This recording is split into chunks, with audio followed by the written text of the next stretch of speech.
trying to take these panels off the door. I already took the plastic cover-ups that go on here off, and now I'm trying to get these off, the plastic covers, and there's clips underneath all of these. I'm trying to go into these clips, and you can see on this side there's a rivet. On this side there's these clips in there, so, and they're stuck in holes, so I'm trying to put these on and squeeze it.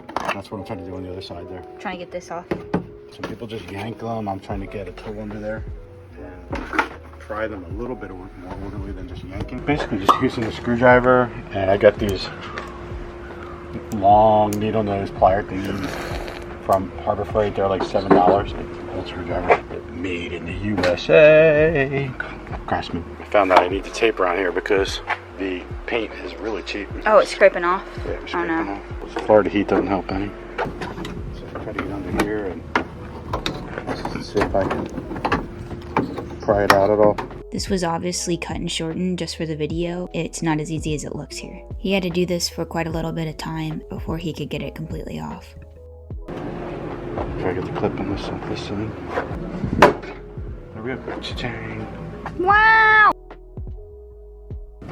Yeah, there we go. If you're wondering, be careful. We might put them back on. Yeah, so we might put these back on. That's why he's being so careful. We might put another different surface or paint them or something.